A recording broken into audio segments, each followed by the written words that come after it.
What if the screaming goat thing became so popular that it like replaced clapping and so on in the future? That'd be awesome. Classic, classic, classic, classic. So anyway, is atheism compatible with logic, science, and reality? Short answer, no. Notice you don't see AP in here. Oh, look at him hiding behind the glass. Yeah, run. Run. Covers his ears and runs. Yeah, so anyway, I wanted to clarify here that when I talk about atheism, because atheism has taken on all kinds of meanings as people change the definition. Well, one, people can mean something different by the term atheism, and some people, mainly the new atheists, tried to make it immune to criticism by saying it just refers to a lack of belief. There's something really weird about defining a position as a lack of belief in something, because following that, I mean, like, is this table an atheist? This table lacks belief in God. Is that chair you're sitting on? Is that is that an atheist you're sitting on right there? It lacks belief in God. The floor, is that an atheist? Anyway, there's something weird about that. And it's interesting. Back in the 1980s, Madalyn Murray O'Hair. Some of you are way too young to remember her, but she was the head of American Atheists back then. She was like, back then, atheists tended not to be mean or aggressive. It was like, oh, if you Christians need that, that's fine for you. I don't care. What do I care? But American Atheists was like more aggressive. They were like the new atheists before the new atheists. Anyway, she described agnostics as atheists without the guts to say it. And then you get to the new atheists, and they define atheism in a way that's pretty similar to just agnosticism, right? And so sadly, she was killed by her people from her own foundation. Some of you laughed, you sick, you sick monsters.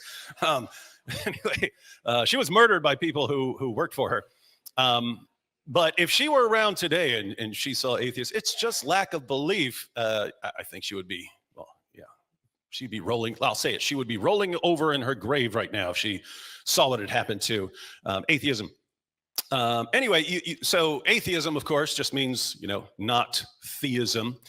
And so technically, a person who doesn't believe in God or gods qualifies as an atheist, even if that person happened to believe in ghosts and spirits and so on. If you don't believe in God, you would technically be an atheist. But the strong version of atheism, which is what most atheists thought back in the day, and what most atheists in the West actually think today, is basically naturalism, right? The natural world is all that exists, and there's nothing apart from the natural world. So then there's no God, no gods, no angels, no demons, no spirits, and so on. So I'll bring it back to a more flexible version of atheism in the end, but we're going to talk about naturalism. The strong version of atheism that is naturalism, just the natural world. The natural world is all that exists. We're going to focus on that, and then we'll bring it around later on. So I'm focusing on the strong version of atheism. Is that compatible with logic, science, and reality? And so naturalism, again, is roughly the claim that the natural world is what exists or what is real. It would be contrasted with supernaturalism in all its forms. What? There's still a Palisade out there that is going off over and over again. Why are you telling me this?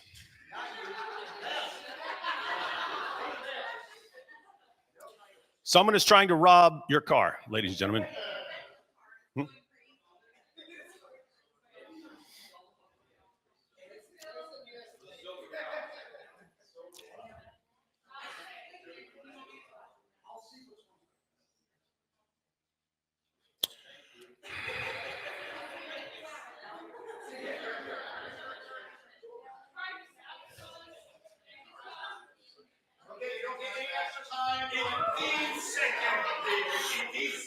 All right, guys, now I'm going to have to speak twice as fast for the rest of this presentation.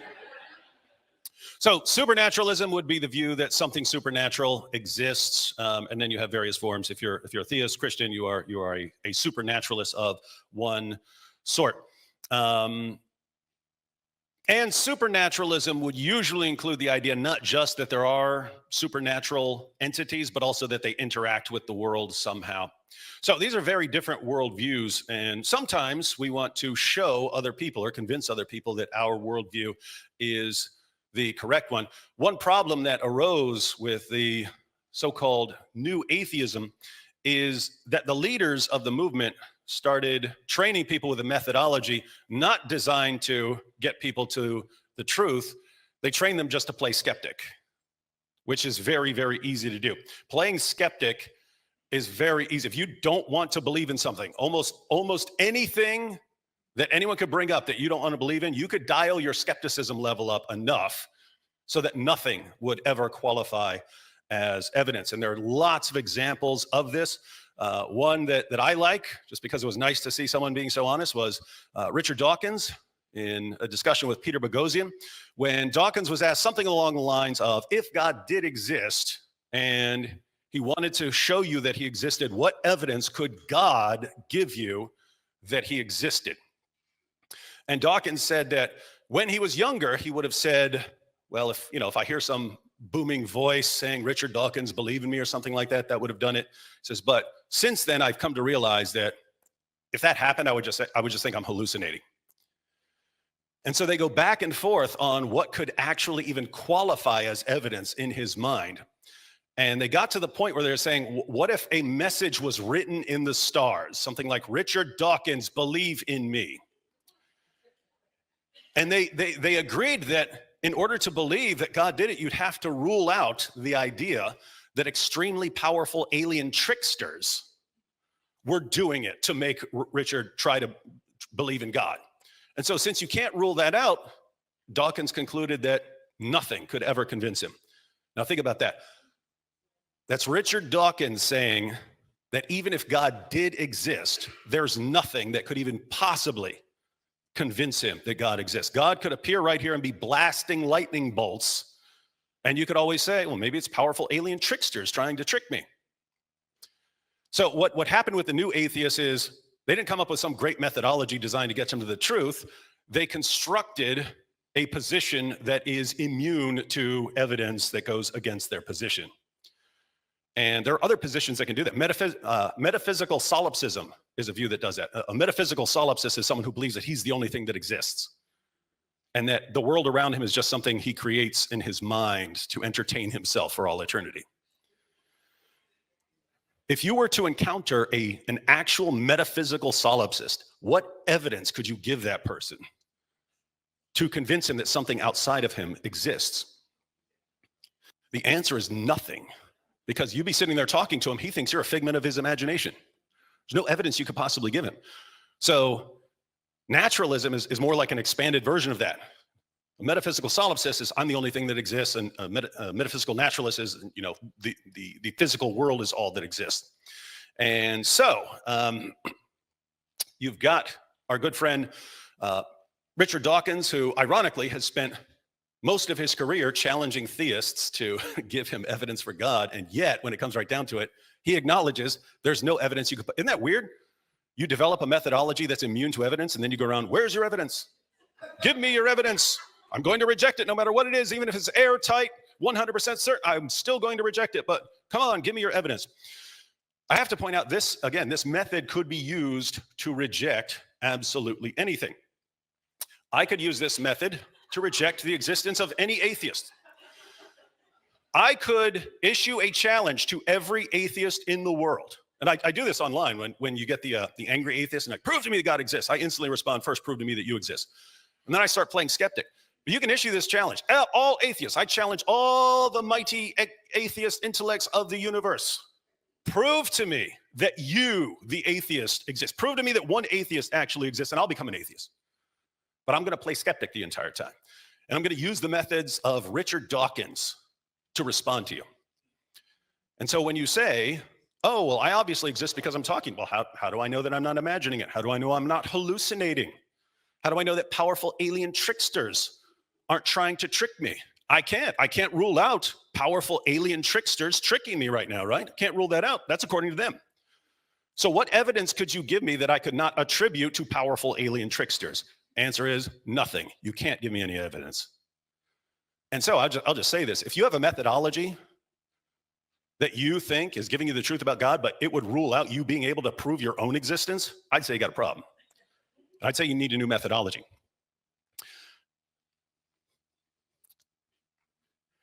But let's focus on naturalism. One of the most catastrophically self-undermining positions in history. I don't say that lightly. This is one of the most catastrophically self-undermining positions in history. So when I say that something is catastrophically self-undermining, I mean, if you take it serious, if you take the claim seriously, you can't take it seriously, according to the claim itself. So if I were to say there is no truth, you guys should know by now, what would be your response? Is that true? Right? People have caught on. This is a catastrophically self-undermining statement. Some claims can be somewhat self-undermining, like if you took them seriously, you'd have some reasons to doubt them. Others are catastrophically self-undermining in that if you take it seriously, you can't take it seriously. It just destroys itself. So you have simple ones like this, then you have some that you have to flesh out a little bit, but for a more relevant version, in Descartes, if you've heard of René Descartes, the philosopher, he's considered the father of modern philosophy. But in his meditations on first philosophy, Descartes imagines what it would be like if an all-powerful demon were constantly deceiving him. So to be clear, he doesn't believe that an all-powerful demon is constantly trying to deceive him. He does it as a thought experiment in order to see if there's anything he couldn't possibly be wrong about. Because even if an omnipotent deceiver were deceiving you at every moment, if there's something that even an omnipotent deceiver could not trick you about, then that would be something you can be absolutely certain about. And so he goes through various things and eventually concludes that there is something that an omnipotent deceiver could not trick him about, and that's his own existence. Not your existence, because a powerful demon like that could be tricking me about your existence, but his own existence, he thinks, even an omnipotent deceiver could not trick him about. Why? Well, because if an omnipotent deceiver is tricking me, then I obviously exist.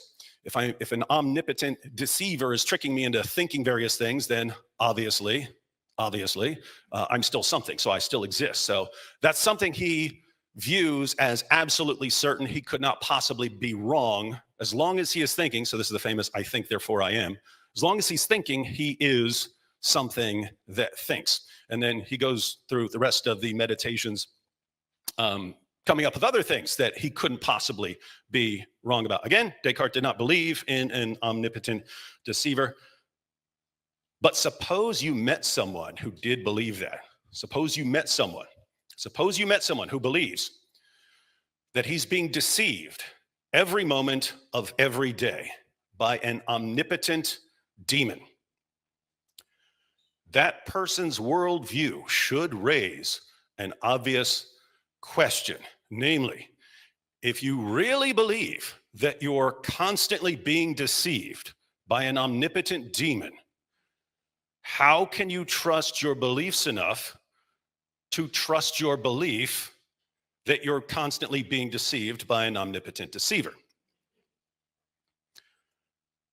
If you can't trust your beliefs at all because you think you're being constantly deceived, how could you believe this hypothesis? What, the demon tricked you about absolutely everything except this one belief in him? Something really weird about that.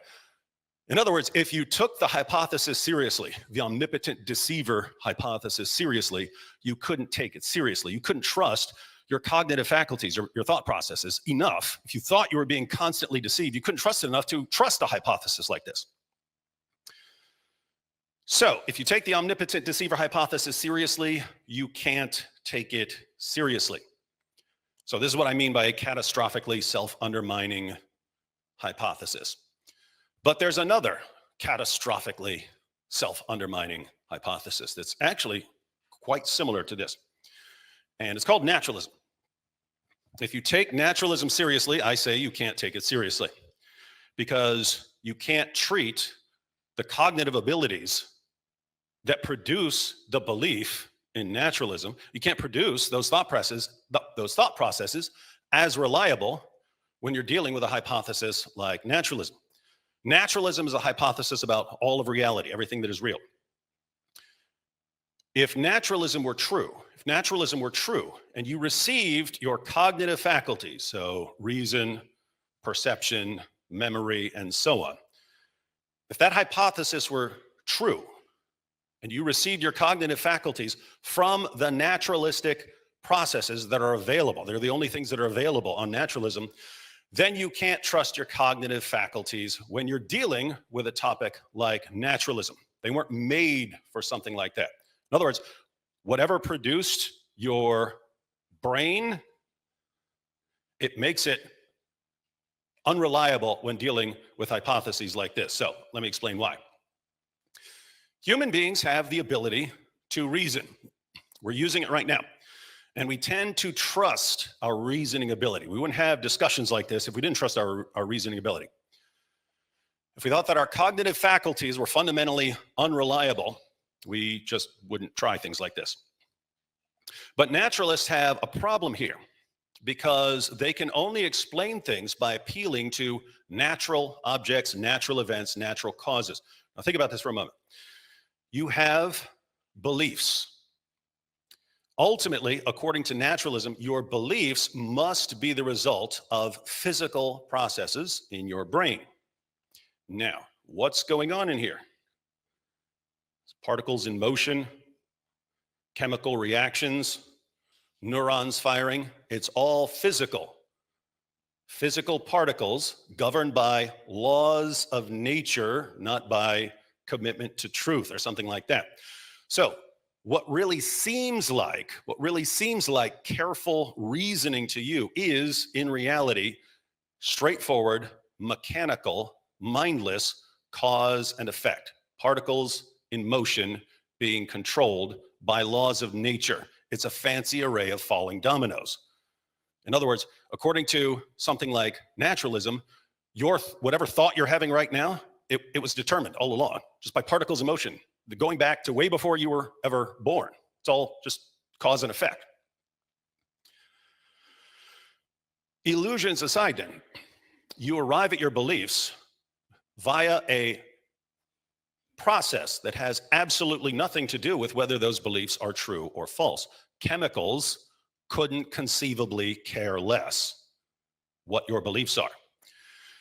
If naturalism is true, and you believe in naturalism right now, so if naturalism is true and you believe in naturalism, you are causally determined by processes that go back way before you to believe in naturalism.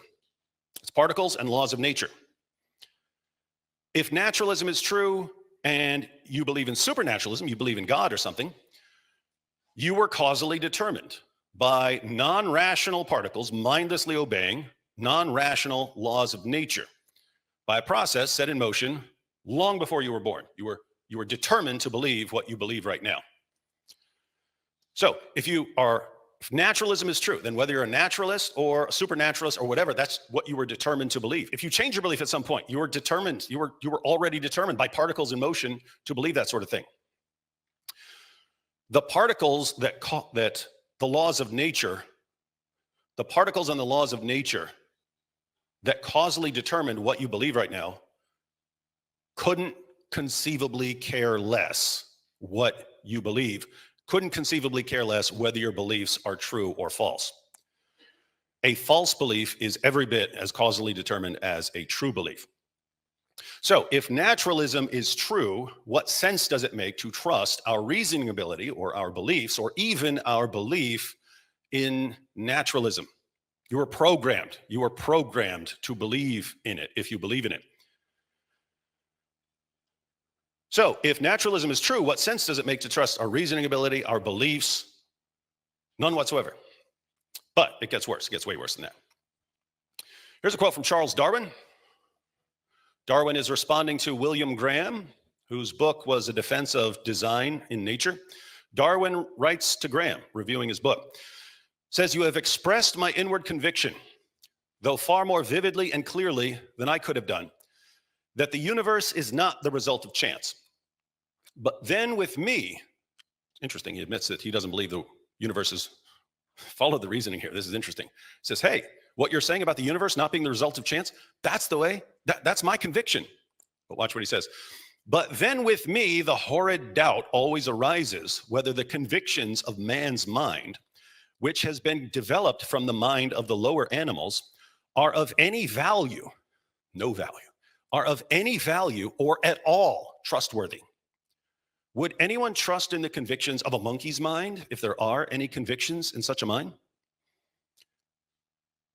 So think about what he's saying. It's simple thought. He's saying, yes, I look around at the universe too, and it doesn't seem like chance. It seems like design. Everything you're saying makes perfect sense. It really looks designed. But I have this additional belief about how I got my ability to reason, and I can't trust it with stuff like that. It's not made for things like that. And so how can I trust it? If a monkey told you what he believes about the universe, would you agree with him? So this is interesting. He's saying, yeah, that's the way it seems, but I can't trust my own reasoning ability on these kinds of issues. So Darwin says that he shares Graham's conviction that the universe is not the result of chance, but he can't trust his own convictions because his mind has been developed from the mind of the lower animals. Someone could argue that reliable cognitive faculties would help organisms survive and reproduce and would therefore be selected in the struggle for survival. But this response doesn't actually work if you know how the whole project of evolution works. So first, a couple problems here. First, even false beliefs can help organisms survive and reproduce. If you refuse to eat certain berries because you believe they're poisonous, and I don't eat the same berries because I believe they've been cursed by a powerful wizard, we both don't eat the berries and we both survive. Natural selection doesn't care why you don't eat the berries. It just affects you if you don't eat the berries. So guess, true belief, false belief. They both work there. A false belief can often help you survive just as well as a true belief. Sometimes could even help you more. For purposes of selection, false beliefs can sometimes be more effective than true beliefs. So suppose you're a guy and you've got the hots for some lady who's completely out of your league. And you call up the psychic hotline or something. And the psychic on the phone says, hey, look at the stars. This is just the right time for love. And so you go up to the lady, hey, what's your name, girl? What's your sign, right? Because of the psychic hotline convinced you to do that. Well, she might actually be impressed that you had the courage to approach her, and you guys might end up having 10 kids. So your false belief might have actually helped you, in the struggle for survival and reproduction. That's a selection advantage. So false beliefs work. Third, the kinds of beliefs that help us survive and reproduce, the ones that actually are beneficial in the struggle for survival, they're usually grounded in simple observation and experience. So my cave mate fag died eating those berries, so I won't eat them. That's it. That's all you need. Guess what? Even the lower mammals can do that, right? This is how mice become, I call it trap smart. They don't go in the trap anymore. They've seen their buddies die on anything that looks like that or smells like that. They don't go near it. Guess what? That works. That's why that mouse survived. He became trap smart. So our cognitive faculties are more developed than those of a mouse, but how much so? How much so? Enough to discover the truths of metaphysics of the universe and so on? Like enough to conclude in a powerful hypothesis like metaphysical naturalism? So in other words, the features that actually help you survive and reproduce are things like finding food, using a spear against an enemy, doing something to attract a mate. Naturalism combined with natural selection gives you no basis for trusting your reasoning ability when it comes to theology or epistemology or ethics or metaphysics. You're not made for those. That's not what your abilities were selected for. As the philosopher Patricia Churchland points out, given a naturalistic interpretation of evolutionary theory, she says truth takes the hindmost in the struggle for survival. So the philosopher Patricia Churchland writes, looked at from an evolutionary point of view, the principal function of nervous systems is to enable the organism to move appropriately. Not just walking around, but getting your position in the right to food, to eat and mate and so on. Boiled down to essentials, a nervous system enables the organism to succeed in the 4 F's: feeding, fleeing, fighting, and reproducing. Sorry I had to say that in church, but that's a quote. Okay, I'm reading. The principal chore of nervous systems is to get the body parts where they should be in order that the organism may survive. Insofar as representations serve that function, representations are a good thing. Getting things right in space and time, therefore, is a crucially important factor for nervous systems, and there is often considerable evolutionary pressure deriving from considerations of speed. Improvements in sensory motor control confer an evolutionary advantage. A fancier style of representing is like representing the world in your head. A fancier style of representing is advantageous so long as it is geared to the organism's way of life and enhances the organism's chances of survival. Truth, whatever that is, definitely takes the hindmost. So if human reasoning ability was selected simply because it helped members of our species get the body parts in the right position where they need to be, how can we have any confidence in the central claim of naturalism? As David Hume would say, we must be far removed from the smallest tendency to skepticism not to be apprehensive that we have here got quite beyond the reach of our faculties. In other words, if you take naturalism seriously as a hypothesis, there's only one way that you arrived at your cognitive faculties. And the processes that selected those cognitive faculties to help you survive and reproduce. Truth takes the hindmost. Truth takes the hindmost. If you have false beliefs that help you survive and reproduce, natural selection says, yeah, good there. All right. So how do you then trust what your reasoning produces as far as beliefs about ultimate reality? Not made for that. And therefore, you can't trust it. And naturalism is catastrophically self-undermining. So that's atheism in the strong sense. If you take it seriously, you just can't take it seriously because you can't take your own thought processes seriously. And if I were an atheist in this sense, and you're a theist, I couldn't take your thought processes seriously about ultimate reality or mine. And therefore, if you took it seriously, you just have to say, I don't know what to believe. And you'd be like AP there. You go from being an atheist to an agnostic. Power move, bud. All right, so 2 minutes left. Is atheism compatible with logic, science, and reality? We focused on the strong version of atheism, but something similar would apply to other versions of atheism. If you don't believe that you were created to have reliable cognitive faculties, you don't believe that you were created in the image of God to have reliable cognitive faculties, you can't really trust them, because when you start trying to figure out other ways that you arrived at your cognitive faculties, you end up with the same problems we've kind of gone through. So logic, what is that? Like, what is logic? Right? It's like these rules of correct thinking and so on. What sense would that make from a naturalistic perspective? Science.